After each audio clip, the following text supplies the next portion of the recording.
जैसे कि रोज हो रहा है, आज फिर विपक्ष जब तक दिल्ली की कैग रिपोर्ट दिल्ली के विधानसभा में चर्चा में आती हैं तब तक विपक्ष भागने का नाम लेता है और कोई ना कोई रास्ते ढूंढ लेता है। दिल्ली की जो बर्बादी आपने की है और दिल्ली को जो लूटने का काम आपने किया, उससे भागने से काम नहीं चलेगा। कैग रिपोर्ट आई है इन्वायरमेंट के ऊपर, लेकिन आज जैसे हमारे मुख्यमंत्री जी ने बताया, दिल्ली को जो उन्होंने सांस से रोक रखी थी, किस तरह से भाजपा की सरकार माननीय रेखा गुप्ता मुख्यमंत्री जी की अगुवाई के अंदर दिल्ली को साफ हवा देने के प्रयत्न कर रही है। लगातार हमारे यत्नशील हैं हम, और हम ऐसे ऐसे काम कर रहे हैं जिससे पब्लिक ट्रांसपोर्ट सिस्टम को बढ़ाया जा सके, इलेक्ट्रिकल व्हीकल्स की गिनती को बढ़ाया जा सके, ईवी चार्जिंग स्टेशंस बढ़ाई सकें ताकि उसको ज्यादा से ज्यादा प्रमोट किया जा सके। यहाँ से 3 जगह पे पानी हम उसको भेजने का काम करते हैं। तो ये जो पानी का हमारा स्टोरेज का कैपेसिटी है, अभी जितना स्टोरेज हो रहा है उससे डबल की कैपेसिटी है, यानी कि केवल आधा पानी स्टोर कर पा रहे हैं, क्योंकि यहाँ पे सिल्ट बहुत जमा है। तो यहाँ पे डिसिल्टिंग का काम करने के लिए हमने बोला है। और जो यहाँ पर आपने देखा कि पहले ऐसे ही ये थी, तो अब इसकी सफाई चल रही है। दूसरा, इसमें डिसिल्टिंग का जो बड़ा काम होना है वो अगले 1 से 1.5 महीने में होने की उम्मीद है। जब वो हो जाएगा तो पानी यहाँ पे डबल स्टोर होगा, उससे हमको फायदा मिलेगा। इस वक्त की बड़ी खबर सामने आ रही है दिल्ली से। दरअसल आपको बता दें कि दिल्ली सरकार में मंत्री मजिंदर सिंह सिरसा ने अरविंद केजरीवाल और पूरी की पूरी आम आदमी पार्टी पर जोरदार हमला बोला है। उनका कहना है कि जिस तरीके से अरविंद केजरीवाल ने दिल्ली में लूट मचा रखी थी, भ्रष्टाचार कर रखा था, उसका पूरा हिसाब उन्हें देना पड़ेगा। भागने से काम नहीं चलने वाला। तो वहीं दूसरी बड़ी खबर की बात करें तो आपको बता दें कि दिल्ली सरकार में मंत्री परवेश वर्मा ने वजीराबाद वाटर ट्रीटमेंट प्लांट का दौरा किया। इस दौरान आपको बता दें कि जो पानी जो है वो ट्रीट किया जा रहा था, इसे खुद मंत्री परवेश वर्मा ने टेस्ट किया और कहा कि हाँ, ये पानी सही है और हमारी प्राथमिकता है कि हम दिल्ली के लोगों को स्वच्छ पानी सप्लाई करवाएं। दरअसल आपको बता दें कि वजीराबाद वाटर ट्रीटमेंट जो है वो इस वक्त लोगों के नजर में है, क्योंकि लगातार जल संकट को लेकर के दिल्ली में लोगों को समस्या हो रही है और जैसे जैसे गर्मी और भी ज्यादा तेज होगी, लोगों को जल संकट से जूझना पड़ेगा, जिसको लेकर के पहले ही रेखा सरकार जो है वो एक्शन मोड में नजर आ रही है। और इसी एक्शन प्लान के तहत मंत्री परवेश वर्मा ने वजीराबाद वाटर ट्रीटमेंट प्लांट का दौरा किया है। वहीं दूसरी ओर आपको बता दें कि दिल्ली सरकार में मंत्री मजिंदर सिंह सिरसा ने अरविंद केजरीवाल पर जोरदार तरीके से हमला किया है। जिस तरीके से सीएजी की रिपोर्ट जो है वो लगातार रेखा सरकार की ओर से विधानसभा में पेश की जा रही है, तो एक सीएजी रिपोर्ट में कई तरीके के खुलासे हो रहे हैं कि कैसे पिछले 10 से 11 सालों के शासनकाल में अरविंद केजरीवाल ने पूरी तरीके से दिल्ली में भ्रष्टाचार कर रखा है। बता दें कि इस दौरान मजिंदर सिंह सिरसा ने कहा कि अरविंद केजरीवाल और विपक्ष के सभी नेता सीएजी रिपोर्ट से भाग रहे हैं। मैं अरविंद केजरीवाल को बताना चाहूंगा कि दिल्ली में आप लोगों ने जितना भ्रष्टाचार और लूटपाट किया है उसका हिसाब तो देना ही पड़ेगा। भागने से काम नहीं चलने वाला। सुनिए मजिंदर सिंह सिरसा का ये बयान। जैसे कि रोज हो रहा है, आज फिर विपक्ष जब तक दिल्ली की कैग रिपोर्ट दिल्ली के विधानसभा में चर्चा में आती हैं तब तक विपक्ष भागने का नाम लेता है और कोई ना कोई रास्ते ढूंढ लेता है। लेकिन मैं विपक्ष को एक बात कहना चाहता हूं, अरविंद केजरीवाल जी भी ऐसे ही भागते रहे और आखिर भागते भागते भागते कहां भाग गए आप सब लोग देख रहे हैं। दिल्ली की जो बर्बादी आपने की है और दिल्ली को जो लूटने का काम आपने किया, उससे भागने से काम नहीं चलेगा। कैग रिपोर्ट आई है इन्वायरमेंट के ऊपर, लेकिन आज जैसे हमारे मुख्यमंत्री जी ने बताया, दिल्ली को जो उन्होंने सांस से रोक रखी थी, किस तरह से भाजपा की सरकार माननीय रेखा गुप्ता मुख्यमंत्री जी की अगुवाई के अंदर दिल्ली को साफ हवा देने के प्रयत्न कर रही है। लगातार हमारे यत्नशील हैं हम, और हम ऐसे ऐसे काम कर रहे हैं जिससे पब्लिक ट्रांसपोर्ट सिस्टम को बढ़ाया जा सके, इलेक्ट्रिकल व्हीकल्स की गिनती को बढ़ाया जा सके, ईवी चार्जिंग स्टेशंस बढ़ाई सकें ताकि उसको ज़्यादा से ज़्यादा प्रमोट किया जा सके।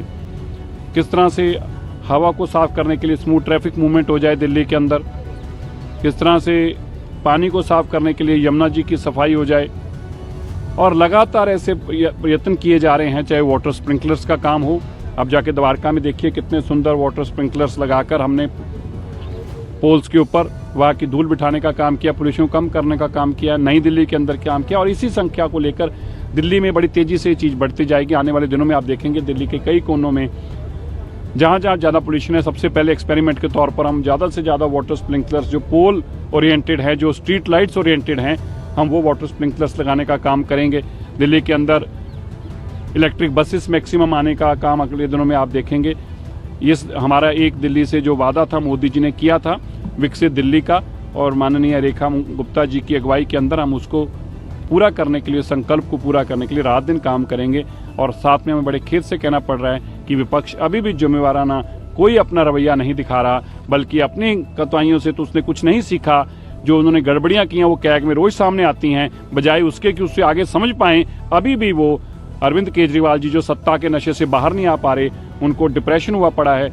सुनने में आया कि उनको डॉक्टरों ने एडवाइस किया है कि उनको कोई ना कोई ऐसी जगह पे ले जाएं जहां पे उनको सत्ता का थोड़ा सा नशा दिखाई दे, ताकि इस डिप्रेशन में से बाहर आ सकें। मेरी शुभकामनाएं हैं अरविंद केजरीवाल जी को, मैं उनके परिवार को भी उस समय में उनके साथ खड़ा हूं और मैं उम्मीद करता हूं कि जल्दी इस डिप्रेशन से बाहर आएंगे। अक्सर ऐसा होता है, इतने साल सत्ता का नशा लेने के बाद नशे को छोड़ने में समय लगता है। इस तरह का ये जिस तरह के नशे में रहने वाला आदमी को कौन से में कहाँ लेके जाते हैं, रिहेबिलिटेशन, तो अरविंद केजरीवाल जी को रिहेबिलिटेशन के लिए पंजाब ले जाया गया है। पर मुझे इस बात का तो जरूर दुख है कि पंजाब के जो रिसोर्सेज को उजाड़ा जा रहा है। पर मेरी सिंपैथी अरविंद केजरीवाल जी के साथ कि इस नशा सत्ता के नशे से जो बाहर निकले हैं, उस डिप्रेशन से बाहर किसी आ सकें, इसके लिए हम किसी भी उनके काम आ सकें। मैं आम आदमी पार्टी के साथ और उनके परिवार के साथ खड़ा हूँ। डिप्रेशन के लिए मैंने आपको क्या बताया, मैं अगले सेशन में कुछ दवाइयाँ भी डॉक्टर से प्रिस्क्राइब पूछ के आऊँगा कि ऐसे वक्त में जब सत्ता खत्म होने से डिप्रेशन होता है, उसके लिए कौन सी दवाइयाँ ऐसी खानी जरूरी होती हैं। मैं उनका भी इंतजाम करके गोलियां, और सभी मैं कोशिश करूंगा जितने उनके मेंबर साहबान रहे हैं। वैसे तो उनके मंत्री ऐसे सत्ता वाले को रहे नहीं है, लोगों ने उनको सबको घर बिठाया हुआ है, लेकिन मैं घर पर भी उनको भिजवाने की कोशिश करूंगा।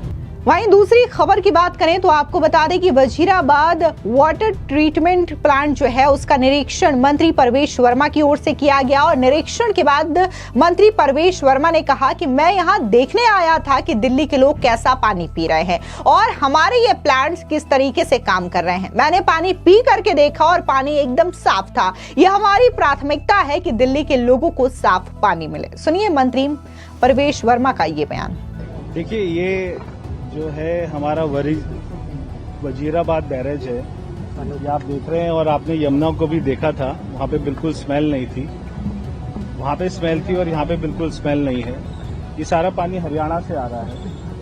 यहाँ पर हम पानी को स्टोर करते हैं। जो पानी आता है हमारे यहाँ से 3 WTP में जाता है। एक तो वजीराबाद WTP है, एक हमारा चंद्रावल WTP है और एक ओखला है। तो यहाँ से 3 जगह पे पानी हम उसको भेजने का काम करते हैं। तो ये जो पानी का हमारा स्टोरेज का कैपेसिटी है, अभी जितना स्टोरेज हो रहा है उससे डबल की कैपेसिटी है, यानी कि केवल आधा पानी स्टोर कर पा रहे हैं, क्योंकि यहाँ पे सिल्ट बहुत जमा है। तो यहाँ पे डिसिल्टिंग का काम करने के लिए हमने बोला है। और जो यहाँ पर आपने देखा कि पहले ऐसे ही ये थी, तो अब इसकी सफाई चल रही है। दूसरा, इसमें डिसिल्टिंग का जो बड़ा काम होना है वो अगले 1 से 1.5 महीने में होने की उम्मीद है।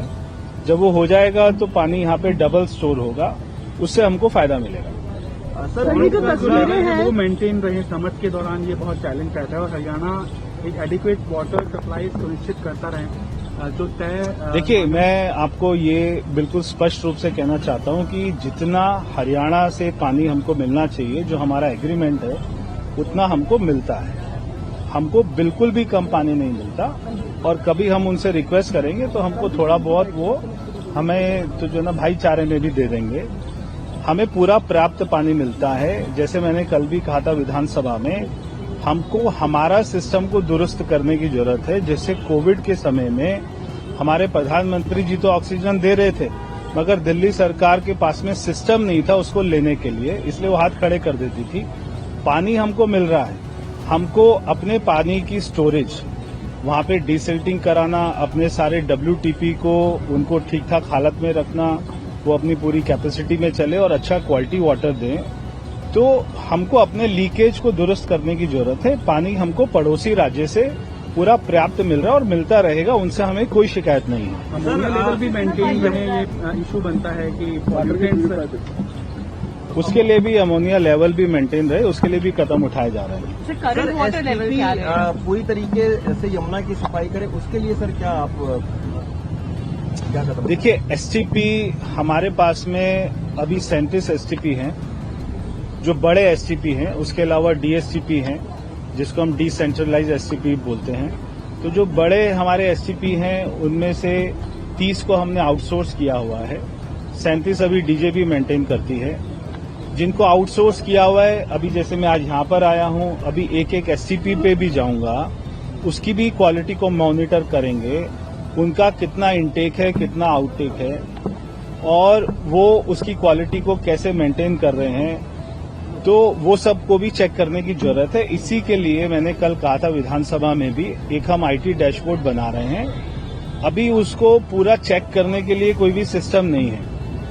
तो सरकार तो पैसे दे रही है, मगर जितना वो ट्रीट होना चाहिए सारा सीवेज, उतना ट्रीट नहीं हो पा रहा। उसको भी हमको चेक करने की जरूरत है। कहीं पे कमियां दिखाई देंगी, उसको ठीक करेंगे, एक्शन लेंगे। क्योंकि सर अभी इसके बाद अभी क्या करने वाले हैं, ये जो आपने देखा है, इसके बाद वाटर ट्रीटमेंट प्लांट भी देखते हैं? अभी आज नहीं, मगर रोज एक जगह जाएंगे आपको लेकर। सर कितनी डिमांड है और कितना प्रोडक्शन है? क्या कोई शॉर्टफॉल भी है या फिर? देखिए, हमारी जो कैपेसिटी है इधर लगभग 220 एमजीडी की है पानी की। अभी लगभग केवल 100-110 एमजीडी ही स्टोर कर पा रहे हैं, यानी कि 50% कैपेसिटी पे चल रहे हैं, क्योंकि सिल्ट यहाँ पे जमा है। 7-8 फुट की सिल्ट जमा है और करीब 1 किलोमीटर का रेडियस है जहाँ पे सिल्ट जमा है। तो ये जो आप देख रहे हैं लाइन एक हमने डाली है, इसके पीछे पीछे, क्योंकि हमको यहाँ पे बैराज की सेफ्टी को भी देखते हुए एकदम उसके पास में डिसिल्टिंग नहीं कर सकते, तो इसलिए पीछे जो 1 किलोमीटर का एरिया है, और इसकी विड्थ को भी थोड़ा सा चौड़ा करेंगे। जहाँ पर भी जो हमारी विड्थ अपना कम होती जा रही है, तो उसको भी थोड़ा चौड़ा करेंगे। तो ये सारे कदम उठाएंगे तो पानी हमको ज्यादा मिलेगा। आप को मैं ये बताना चाहता हूं, आज हमारे जल मंत्री परवेज साहिब सिंह जी मेरे इस एरिया में आए, जहां से मैं विधायक हूं तिमारपुर, और ये जो जल बोर्ड का जो ऑफिस है, इसके अंदर यहां पर पानी जो है वो जो हरियाणा छोड़ती है, हरियाणा सरकार से जो हमें पानी मिलता है, वो पानी यहां पर इस जल बोर्ड के अंदर आके ये ट्रीटमेंट होकर और ये दिल्ली की जनता को पीने के लिए मिलता है। आज वो आए, उन्होंने देखा, और पूरा सर्वे करने के बाद उन्होंने जितना भी एरिया देखा, तो जो कुछ फोटोग्राफ्स आप लोगों को दिखाए उन्होंने, कि जो फोटोग्राफ्स के अंदर जो जमुना जी पहले नजर आ रही थी, वो जमुना जी के अंदर आज ऊपर से सारी सफाई है। और आज आपने अपनी आंखों से देखा कि 1 महीने पहले जमुना जी कैसी दिखाई दे रही थी, और 1 महीने 12 दिन के बाद जमुना जी कैसी दिखाई दे रही है। तो ये उनका एकदम से अलर्टनेस पे आना गवर्नमेंट का ये शो करता है कि we are so much concern under the leadership of Modi ji, कि हम सब लोग रात दिन काम कर रहे हैं। और मुझे कल उनकी सूचना आई थी कि मैं आपके एरिया में आ रहा हूं और जल बोर्ड के लिए हमें देखना है। और आज आपने देखा होगा कि उन्होंने एक एक जगह पर जाकर पूरे प्लांट्स को, पानी कैसा अंदर आता है, पानी कैसा कहां जाता है, फिर कहां ट्रीट होता है, और लेबोरेटरी तक वो गए। और उन्होंने जहां पर पानी ट्रीट हो जाता है, उस पानी को भी उन्होंने पहले उसको स्मेल उसकी चेक करी, फिर उसका टीडीएस चेक करवाया, उसके बाद उन्होंने स्वयं पिया। इसका मतलब ये है कि यहां पर जो पानी है, वो पानी यहां से साफ होकर निकलता है। और जहां तक सिल्ट की बात है, तो सिल्ट जो है वो हमेशा, जो सिल्ट नीचे जमुना जी में बैठ गई है, वो काफी मात्रा में हो गई है। अगर वो सिल्ट निकल जाएगी तो हमारे को दिल्ली को सरप्लस पानी भी मिल जाएगा, क्योंकि जितने हाइट पर वो सिल्ट और जितने बड़े एरिया में वो जमी हुई है, कि तो वो सिल्ट जब हटेगी तो उतना ही पानी हमें मिल जाएगा। तो वो पानी जो है दिल्ली वालों के काम आएगा। इस बार मंत्री जी का पूरा विश्वास है कि दिल्ली के अंदर हम लोगों को पानी की जरूरत नहीं रहेगी, पानी हमें को पर्याप्त मात्रा में मिलेगा। बस शर्त यह है कि हमें दिल्ली की सारी लीकेज बंद करनी पड़ेगी, और पानी साफ मिले उसके लिए जहां जहां पर भी लीकेज है, जहां जहां पर शिवर की पाइपें हैं वो बदली जाएंगी, जो पानी की पाइपें हैं वो बदली जाएंगी, घरों में स्वच्छ पानी हो जाएगा। और एक और बहुत अच्छी चीज आज हम लोगों को यहाँ आकर प्राप्त, जिसका हमें नॉलेज मिली है, कि दिल्ली में जनरली घरों के अंदर हम लोग देखते हैं जो हमारा टीडीएस लेवल है हम लोग सोचते हैं कि 50 से नीचे रहना चाहिए, क्योंकि कंपनियों ने अपना बिजनेस बनाया हुआ है, उन्होंने अपने आरओ बेचने हैं, उन्होंने अपने सिस्टम को बेचना है, फिल्टर बेचने हैं, तो इसलिए वो डरा के रखते हैं दिल्ली की जनता को कि पानी का जो टीडीएस है वो 50 से नीचे रहना चाहिए। लेकिन आज जल बोर्ड के अधिकारियों ने बताया, जिस पानी को हमने पिया था, मंत्री जी ने पिया, प्रवेश जी ने और मैंने पिया, उसका टीडीएस 170 था, 117 मीन्स 117। और जो सुप्रीम कोर्ट की गाइडलाइंस भी कहती है, इवन साइंटिस्ट कहते हैं, लेबोरेटरी भी ये कहती है कि 100 से लेके 250 तक का वाटर पीने लायक होता है। और हमें भी आज एक नॉलेज मिली है, और मैं भी दिल्ली की जनता को अपील करूंगा कि आप जो पानी का जो पीने का वो है, उसको हमें 100 से ऊपर और 150, 200, 250 तक पीना चाहिए। क्योंकि अगर जब हम उसको ट्रीटमेंट में हम डबल ट्रीटमेंट कर देते हैं तो बॉडी में मिनरल नहीं जाता, जिससे कि हमारे अंदर जो है वो कम हो जाती है, बोन्स हमारी खराब हो जाती हैं, दांत खराब हो जाते हैं। तो उससे बचने के लिए अब मैं भी एक सबक लेके जा रहा हूं और अपनी जनता को भी अवेयर करूंगा कि पानी जो है 170, 200 तक का जो पानी है वो पीने लायक है, उसको पीना चाहिए। दरअसल आपको बता दें कि दिल्ली में गर्मी दस्तक दे चुकी है। ऐसे में दिल्ली के जल मंत्री परवेश वर्मा ने 2 अप्रैल को भी विधानसभा में एक बार फिर से पानी का मुद्दा उठाया था। उन्होंने कहा था कि राजधानी में पानी जो है वो उसकी बर्बादी को रोकने और जल संकट के स्थायी समाधान के लिए अत्याधुनिक तकनीक का उपयोग किया जाएगा। परवेश वर्मा ने विधानसभा में घोषणा की थी कि पानी के टैंकर्स में सेंसर लगाए जाएंगे, जिससे जल आपूर्ति की सटीक निगरानी होगी और किसी भी तरीके की गड़बड़ी को तुरंत पकड़ा जा सकेगा। इसके अलावा जल वितरण प्रणाली की निगरानी के लिए एक कमांड सेंटर की भी तैयार किया जा रहा है, जिसे जल्द ही मुख्यमंत्री रेखा गुप्ता की ओर से लॉन्च किया जाएगा। आपको बता दें, वहीं दूसरी ओर जिस तरीके से जो सीएजी की रिपोर्ट है वो लगातार पेश की जा रही है और इन सीएजी की रिपोर्ट्स में केजरीवाल सरकार की ओर से जितने भी करप्शन किए गए थे, जितने भी घोटाले किए गए थे, उनकी पोल उजागर हो रही है। इस बीच दिल्ली की मुख्यमंत्री रेखा गुप्ता ने विधानसभा में पर्यावरण से संबंधित सीएजी पर पूर्व की आम आदमी पार्टी सरकार पर हमला बोला था। उन्होंने कहा कि पिछले 2 दिन से इस रिपोर्ट पर चर्चा हो रही है। 12 सदस्यों ने चर्चा की। विपक्ष को ये करने में शर्म नहीं आई, लेकिन सुनने में जरूर शर्म आती है, इसलिए सदन से निकल जाते हैं। पहले की सरकार पौधे लगाती थी, लेकिन कागजों में। शालीमार विधानसभा में भी ऐसा ही किया। हमारी सरकार समाज की मदद से 70 लाख पौधे लगाएगी। और इतना ही नहीं, उन्होंने कहा कि कैसे दिल्ली को प्रदूषण से मुक्त करने के लिए यहाँ पर न सिर्फ पौधे लगाए जाएंगे, बल्कि जो वाटर स्प्रिंकल होते हैं वो लगाए जाएंगे, स्मॉग गन लगाए जाएंगे। तमाम चीजें जो हैं वो दिल्ली में जगह जगह पर स्थापित किए जाएगी, जिससे कि जो हर साल ठंडियों के मौसम में दिल्ली को प्रदूषण की मार झेलनी पड़ती है, इससे दिल्ली की जनता को निजात मिल सके। आपको बता दें कि 14 सीएजी की रिपोर्ट जो है वो पेंडिंग पड़ी हुई थी। अरविंद केजरीवाल के शासनकाल में एक भी रिपोर्ट सीएजी की पेश नहीं की गई थी। ऐसे में जिस तरीके से जो विधानसभा की कार्रवाई शुरू हुई है रेखा सरकार की, जिस दिन से विधानसभा की कार्रवाई चल रही है उस दिन से लगातार एक के बाद एक रिपोर्ट टेबल की जा रही है और इन तमाम रिपोर्ट्स में यह खुलासा हो रहा है कि अरविंद केजरीवाल के सरकार में कितना ज्यादा करप्शन किया गया है। फिर चाहे वो शराब नीति को लेकर के जो एक नई इन्होंने नीति बनाई थी उसमें घोटाला किया गया। इसके अलावा जिस मोहल्ला क्लिनिक और जिस हेल्थ मॉडल को लेकर के अरविंद केजरीवाल और उनके आम आदमी पार्टी के कई सारे नेता ढोल पीटते हुए नजर आते थे और ये कहते थे कि उनके इस हेल्थ मॉडल को देखने के लिए लोग विदेशों से आते हैं। इस चीज का भी पर्दाफाश हुआ और ये सामने आया कि कैसे मोहल्ला क्लिनिक्स के नाम पर लूट खसोट का अड्डा बना रखा है और हेल्थ सेक्टर में कितने ज्यादा जो घोटाले हैं वो केजरीवाल सरकार की ओर से किया गया। इतना ही नहीं, डीटीसी जिसको लेकर के ये सामने बातें आते रही कि कैसे डीटीसी घाटे में लगातार जा रहा है, जो बसेस फ्री चलाई जा रही है, इसकी वजह से सरकार के राजस्व में कितना बड़ा नुकसान हो रहा है। इस चीज को भी लेकर के जो डीटीसी की रिपोर्ट सामने आई थी कैग की, उसमें भी खुलासा हुआ। अब पर्यावरण संबंधी जो सीएजी की रिपोर्ट आई है इसमें भी ये बातें सामने आई कि आखिर दिल्ली में प्रदूषण का लेवल इतना हाई क्यों है और क्यों अरविंद केजरीवाल के शासनकाल में इसे रोका नहीं गया। लेकिन फिलहाल ये सीएजी की रिपोर्ट पेश की गई और रेखा गुप्ता की सरकार ने बकायदा ये बताया है कि ही उनकी प्राथमिकता है कि दिल्ली में प्रदूषण का स्तर कम से कम किया जा सके। फिलहाल इस पूरी खबर पर आपकी क्या राय है, कमेंट सेक्शन में जरूर बताएं। धन्यवाद।